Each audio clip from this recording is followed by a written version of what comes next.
Good day, everyone. We are the Group 6, and I am Calvin Convento. And I'm John Renzo Gabriel. I am Juliana Sandara Telmo. I am Jansel May Zapanta. And we are the reporters of today's lessons. So today's lessons, we're going to discuss the mental disorder and mental deficiencies. So let's take a look in the overview. Number 1 is the... Wait lang. Number 1 is the viewpoint of mental disorder. Number 2 is the symptoms of mental disorder. Number 3 is the several types of mental disorder. And number 4 is the factors affecting mental disorder. Next, number 5 is the some manifestation of mental disorder. Number 6 is the mental deficiencies. Number 7 is the classification of mental retardation. Number 8, other conditions manifesting disturbances. And lastly, in addition, number 9 is the sexual deviance. So the first reporter is Miss Telmo Juliana Sandara.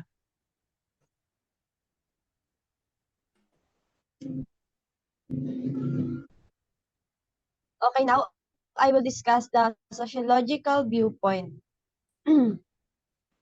Sociological viewpoint. Persistent inability to adapt oneself to the ordinary environment.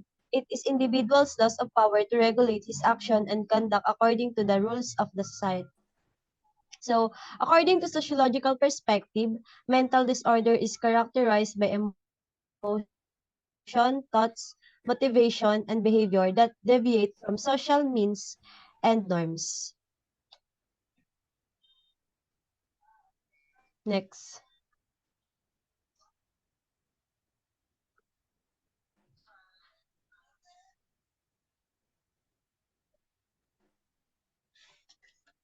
Mental disorder has two main perspectives in sociology. It is the interactionism and structuralism. So the interactionism, commonly referred to as labeling theory.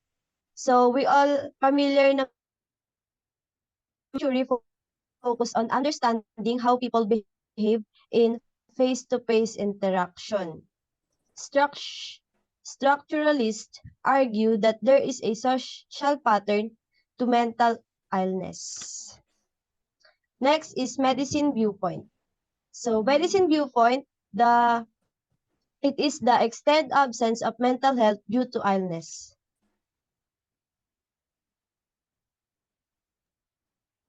Next.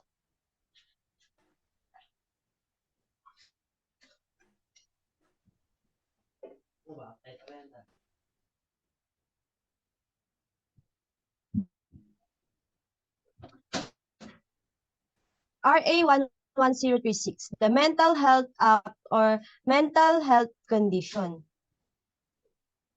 It refers to a neurologic or psychiatric condition characterized by existence of recognizable, clinically significant disturbance in an individual cognition, emotional, regulation, or behavioral that reflects a genetic or acquired dysfunction in neurological, psychosocial, or developmental process underlying the mental functioning. The determination of neurologic and psychiatric condition shall be based on the scientifically accepted medical nomenclature and best available scientific and medical evidence. Next.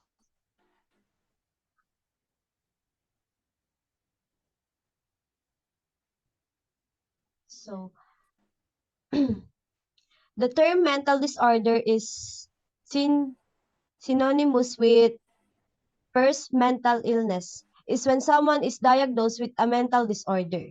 Next is mental health condition. Next is insanity. It is permanent disorder of the mind. Third, lunacy. Example, loss of reason, madness, insanity, craziness, etc. Next, derangement, mental disturbance and disorientation. 6, aberration. It is an action that is completely different from usual. Next.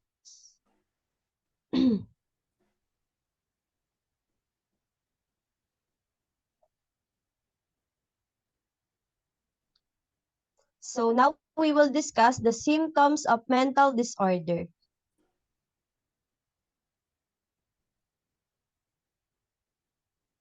First, physical. Physical symptoms of mental and emotional disorder include the following. First is rapid changes in pulse temperature. Next, the respiration, nausea, vomiting, headaches, dizziness, loss of appetite, marked changes in weight, excessive fatigue, pain, coughs, and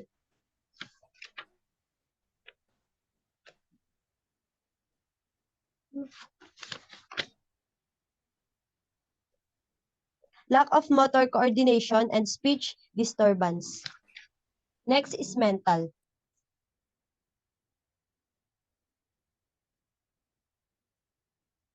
Mental. Symptoms of mental and emotional disorders include the following. First, fights of fancy, imaginative but impractical idea, an idea or thought that very imaginative but completely impractical or even ridiculous. Next is aphasia, loss of understanding or producing language.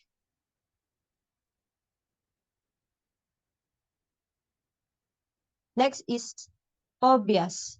So it is a strong, irrational fears such as fear of dark heights, high place, dirt, crawling, insects, illness. Next is compulsion to engage in some form of behavior. It is very strong to do something like kleptomania and pyromania, etc. Pyromania, etc. Next is obsession, a persistent disturbance, preoccupation with an often unreasonable idea or feeling broadly like end of the world. So obsession, it is a lost control of their feelings. Next is false perceptions. It is the in general term that includes any experience in which there is misperception of stimulus such as illusions, hallucination, delusions, and false belief. That's all.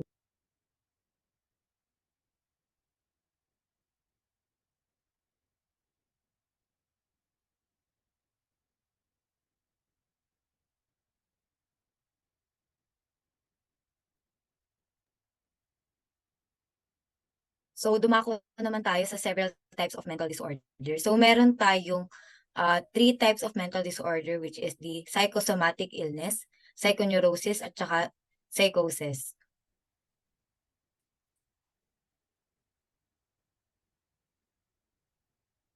Next.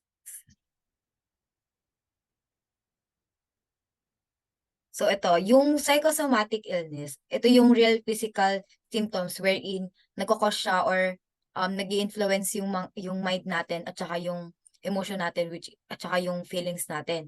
Katulad ng pag ni-stress tayo sa school, we have the tendency na magkaroon tayo naglagnat, fever or pagod. Or pagod din sa mase-mase, pwede rin siyang magkaroon tayo ng over fatigue or fatigue lang. Next po.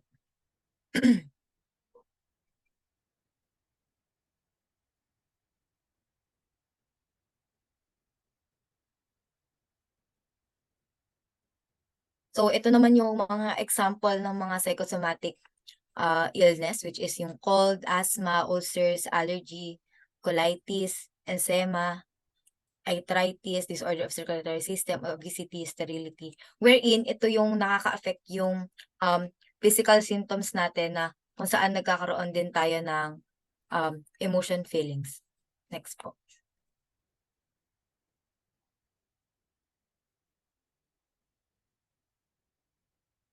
So ito naman yung psychoneurosis, which is the neurasthenia. Ito naman yung mild form of mental disorder wherein dito lang kaya pero hindi siya nakaka-affect sa physical difficulty natin or sa physical body. Next po.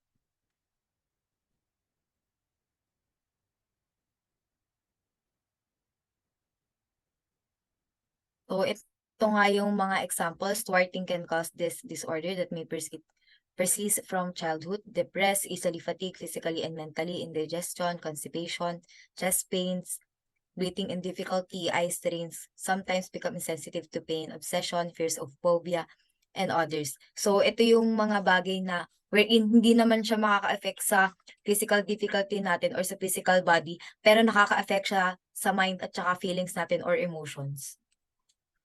Next po.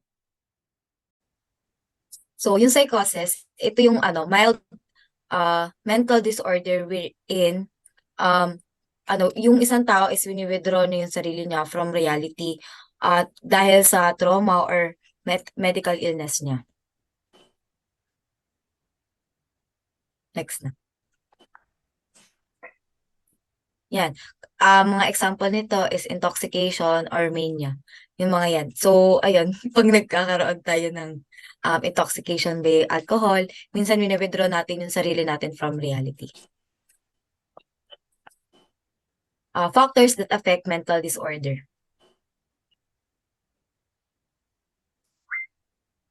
First one is heredity. Ito naman, alam naman natin yung heredity is from genes or for our family. Katulad na lang ng diabetes, namamana siya. So yun, incestuous marriages.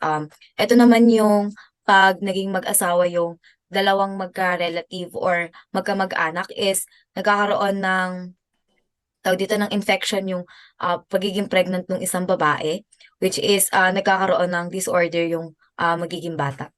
Next one po.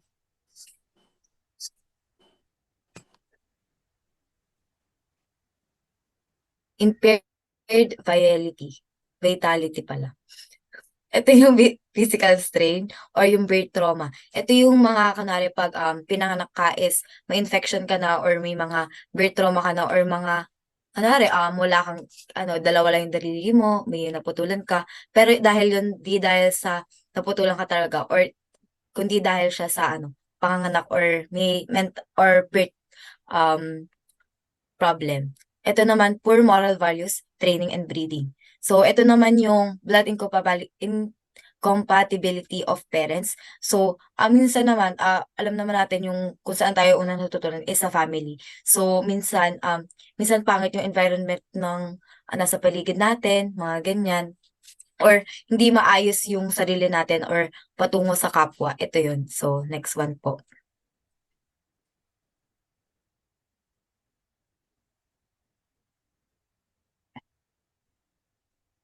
Psychic factors, ito yung mga emotional distress or too much emotion. Ito yung more on sa feelings natin or emotion. Next one po.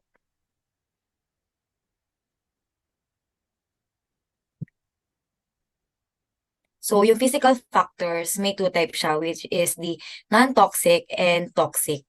Yung non-toxic naman is yung physical condition or disease na kung saan meron na talaga tayo nito or nakaka-affect siya sa atin sa brain or sa skull natin. While the toxic, ito naman yung excessive use of certain drugs or mga chemical na kung saan nagiging toxic yung physical nating appearance. Next one po.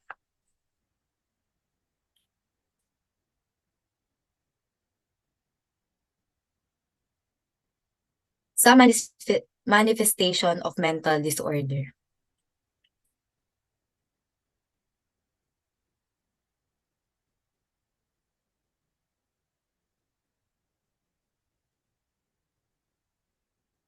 Cognition disorder or the perception disorder.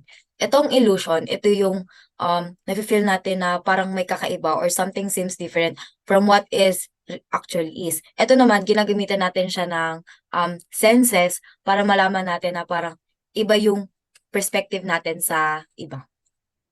Next one po.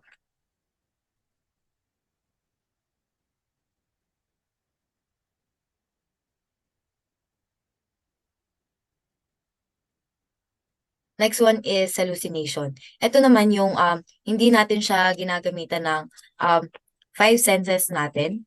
Pero tawag dito, wala tong basis ng reality. So minsan napagkakatulad natin yung illusion and hallucination. Basta pag illusion, ginagamitan natin siya ng five senses, wherein nakikita natin siya, pero iba yung perspective natin sa totoong buhay. Pero yung hallucination, wala siyang basis sa reality, at saka hindi natin siya ginagamitan ng external object of stimuli, which is ito yung mga sensory input. Katulad tong visual sa seeing, auditory, hearing, olfactory sa pag-amoy, gustatory is ito yung pag-touch natin sa isang bagay or tao. Kinesthetic, ito yung false perception of movement. Hypnagogic, which is ito yung parang pag nagigising tayo or pagtulog tayo. Lilliputian is the false perception of object as reduced in size. Ito yung nakikita natin sa ibang bagay na parang maliit siya pero malaki talaga siya. Next one po.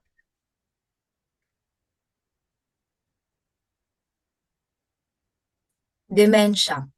Ito naman yung more on makakalimutin tayo na nakaka-affect sa daily life ng isang tao. Ang pinaka-common type ng dementia is Alzheimer. So, next one po.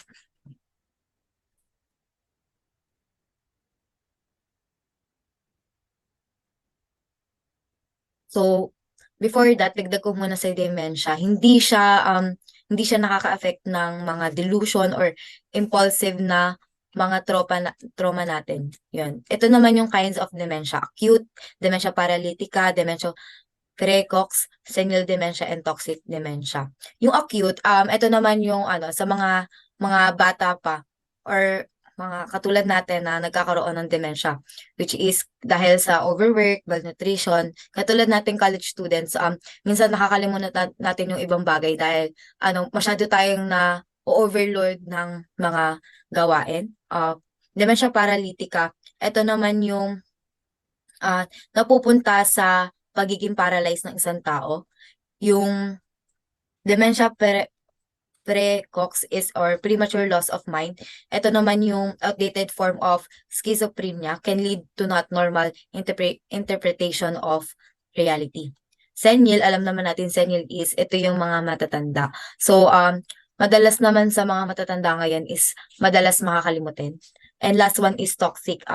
Ito naman yung habitual use of toxic chemicals like drugs or mga alcohol, which can lead to dementia.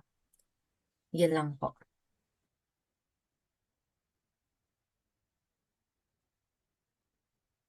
Next naman, under cognition disorder is sa memory disorder.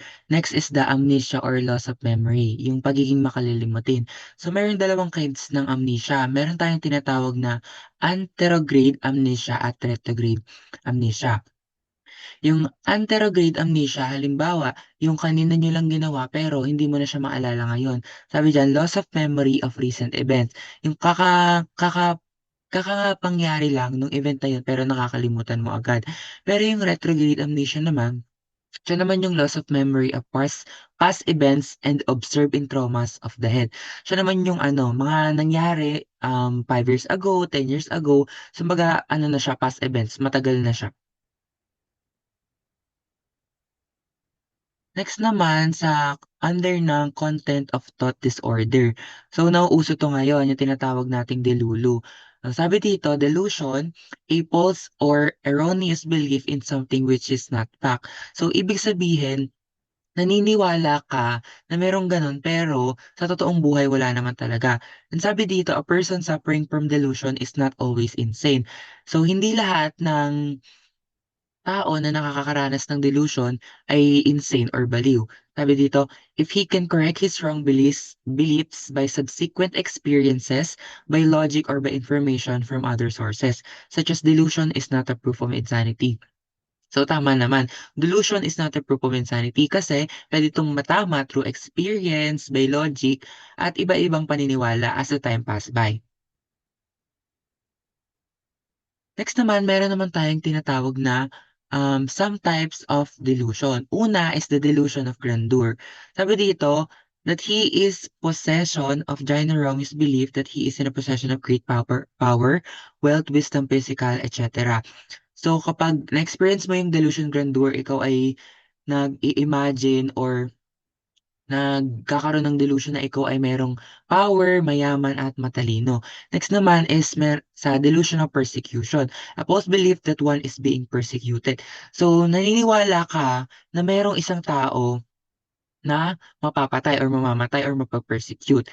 Next naman is delusion of reference. Sabi dito, one thinks that he is always the subject matter of conversation, news, speech, or action, although it is not fact. So, iniisip niya palagi na halimbawa, pag may nagbubulungan, iniisip niya palagi na siya yung pinag-uusapan or kahit sa news or sa mga speech at sa mga action, feeling niya siya yung matter of conversation, siya yung subject.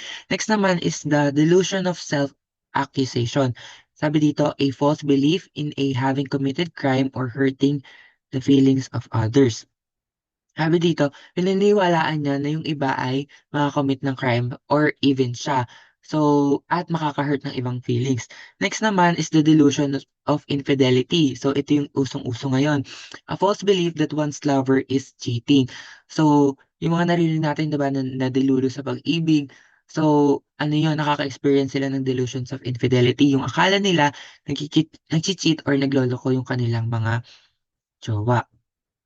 Next naman is the nihilistic delusion.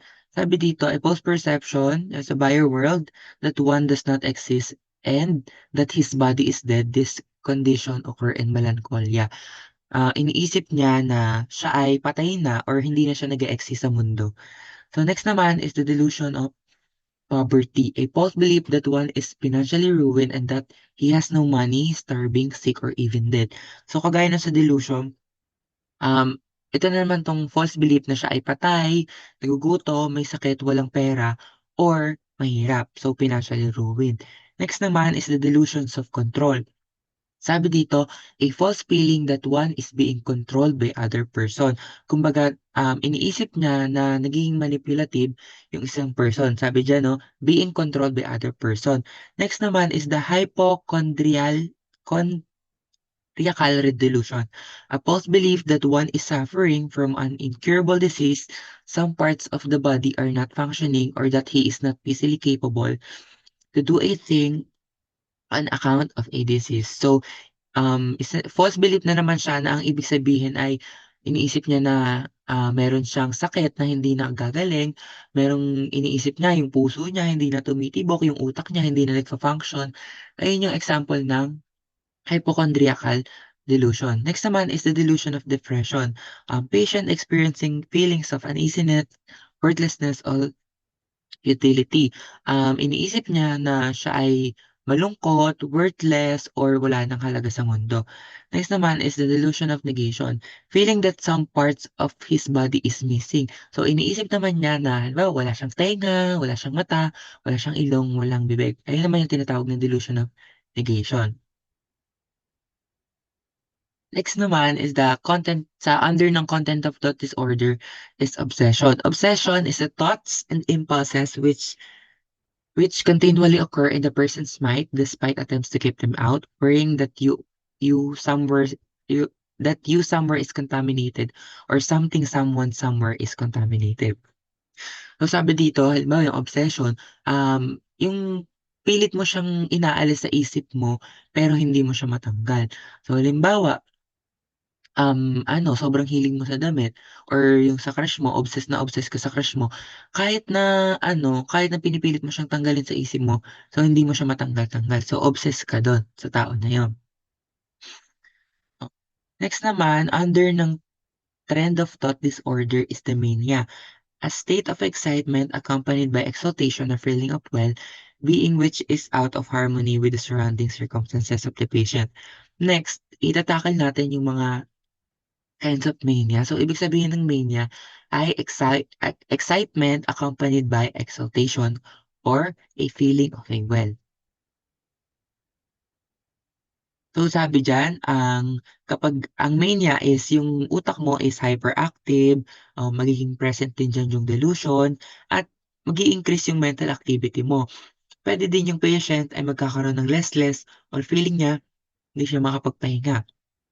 And yung instinct niya ay blunted.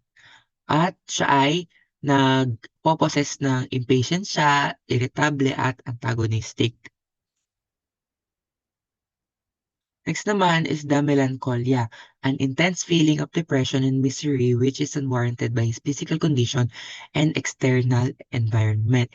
So, nagkakaroon ng melancholia kapag naapektuhan nito yung physical condition at external environment.